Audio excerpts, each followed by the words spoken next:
Hi guys! Kamusta kayong lahat? So sa video na ito, i-share ko sa inyo kung paano ba mag-edit ng inyong mga video gamit ang InShot na apps. At gagawa rin tayo guys ng tutorial kung paano ba gamitin ang InShot, kung paano ba mag-edit ng inyong mga videos gamit ang InShot na apps. At gagawa tayo ng by episode, kagaya din sa CapCut na ginawa ko na tutorial by episode kasi kapag gagawa tayo ng isang video, so napakahaba. So may nag-request din sa akin guys na bago kong subscriber kung paano ba mag-edit ng mga videos sa InShot by episode. So, i-share ko sa inyo guys ang mga importanteng tools na gamit sa pag-i-edit ng inyong mga videos. Hi guys! Welcome back to my channel. Kung bago lang kayo sa channel ko, ako nga pala si Annalyn Tapa. Welcome, welcome, welcome kayong lahat. At kung hindi pa kayo nakapag-subscribe, i-click nyo lang subscribe button sa baba at pakiclick nyo na rin ang bell notification para ma-notify kayo sa lahat ng mga videos na i-upload ko. Nag-upload ako guys ng mga video tips, video tutorial, nang sa ganun ay ma-share ko ang kaalaman ko sa kapwa ko YouTubers, lalong-lalo na sa mga new YouTubers na nagsisimula pa lang gumawa ng kanilang channel. Guys, bago tayo guys mag-start sa ating tutorial, so binabati ko at nagpapasalamat ako sa lahat ng mga subscriber ko na patuloy na nanonood ng mga videos ko at tumatangkilik sa aking mga video tips at video tutorial. Happy New Year guys sa inyong lahat at thank you so much at good luck sa ating mga YouTube channel ngayong 2024. Hi guys, kamusta kayong lahat? So sa video na ito guys, i-continue natin ang pag-edit ng video gamit ang InShot.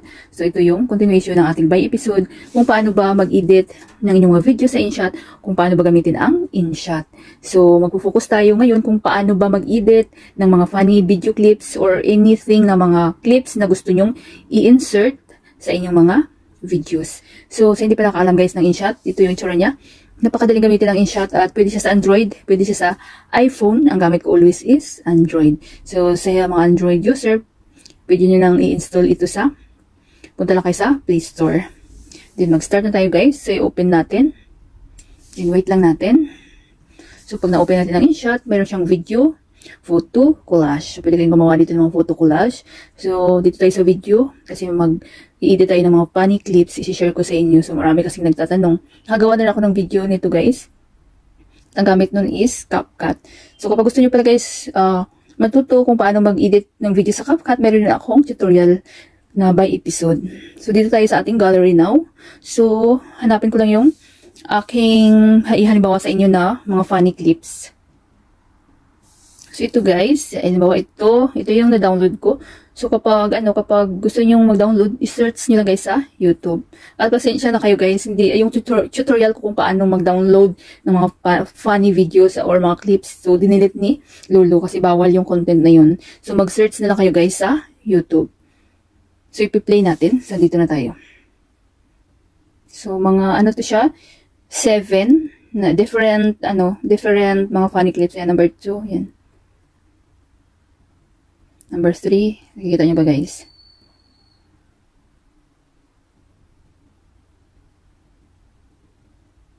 Ayan, so hindi lang natin muna guys yung sound niya para marinig nyo.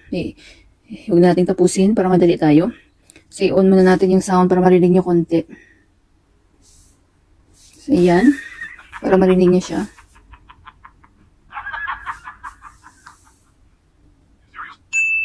So, halimbawa guys, yung ating i-edit itong una. Itong number 1. So, i-play natin. Yan, sundan nyo ako guys. So, yan number 2 na, diba? So, dapat i-estimate natin. So, yan, nagagalaw-galaw siya itong guys, itong video clip. Ayan. So, hanggang saan ba? Ayan. O, number 2 na siya. So, dito tayo. Ayan, diba? Then, i-click nyo yan. So, mayroon na siyang white. So, ibig sabihin, na-click na siya. I mean, pwede na natin siyang i-split. Hanapin natin ang split. Ito. Nakita nyo guys, split. Split nyo.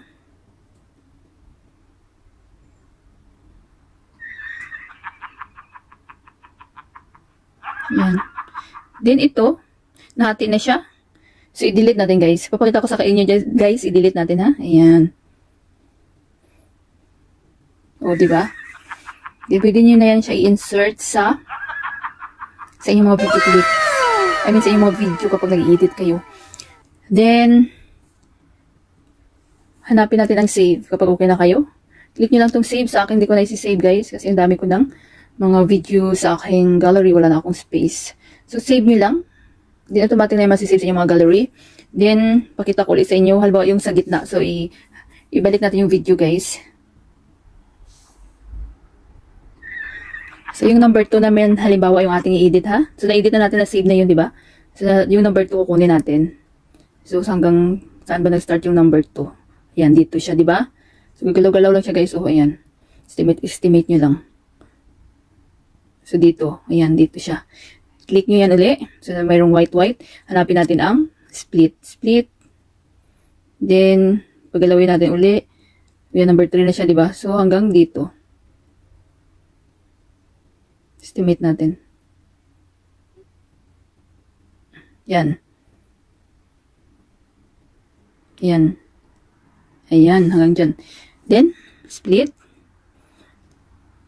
So, yung number 2 kukunin natin. So, yung una, sa left side, delete natin, guys. Yan. So, wala na, di ba? Then, ito, click natin. Then, delete din natin.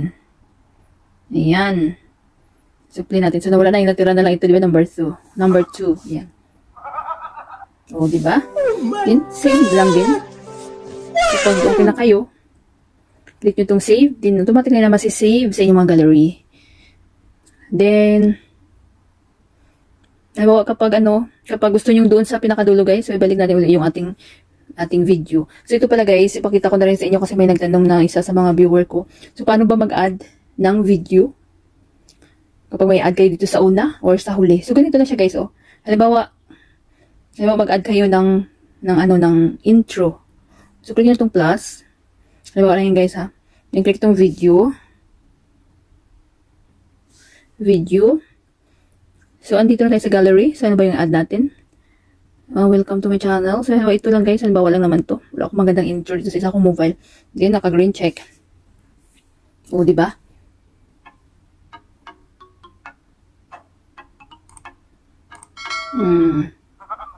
Diba? Then, kapag dito naman, mag-add ulit tayo, so, i-ano nyo lang, itong video, papuntahin nyo lang dito sa guys, sa kaliwa. Then, add. Then, same lang din. Kanina, diba, nag-add ka ng intro, pag ganun siya, pa kanan, oh. Mag-add kayo dito sa una. So, sa huli, dito uli. Then, add. So, add natin uli yung video clip na i-edit natin. Hanapin ko lang, guys. So, ito. Ayan. Then, check. O, diba? Andito na uli. So, ipapakita ko sa inyo ba yung alam niyo na, diba, kung sa gitna or sa una, yung i-edit nyo. Ganun lang gawin nyo, guys. So, halimbawa, ito sa huli. Try natin. Ano ba itong huli?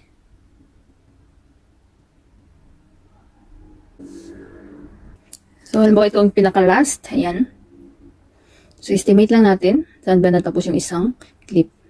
Ayan. So, ito. So, saan natin siya? Estimate lang natin. Ayan. Then, split ulit. Then, ito sa kaliwa. Delete na natin. Delete. So, pwede na rin natin i-delete itong kanina. Delete. Yung intro natin, delete. Yung natira is ito. Huli. So, split lang kayo, guys. Estimate, split, at delete. So, alam nyo na, diba, kung paano din mag-add ng intro or any video dito sa una. At saka dito sa una. Paggalawin nyo lang tong video. Mag-add kayo ng video dito sa una or gusto nyo sa huli. Ayan. So, pag okay na kayo lahat-lahat, nalagyan nyo ng mga music. Sundan nyo lang, guys. Tsaga-tsaga lang kayo para matuto kayo mag-edit. Then, is-save na natin. So, hindi ko na sa akin isi-save, guys. Kapag i-click nyo itong save, then save, automatic na masisave sa inyong mga gallery. No.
Sana guys may natutunan kayo sa video tutorial ko na ito at maraming salamat sa panonood. Kung meron kayong mga question, suggestion, and request, just leave a comment down below. At huwag niyong kalimutan mag-like, share, comment, at kung hindi pa kayo nakapag-subscribe, i-click niyo lang ang subscribe button sa baba at pakiclick niyo na rin ang bell notification para ma-notify kayo sa lahat ng mga videos na i-upload ko. Always be happy guys, be positive, avoid nega. See you next time!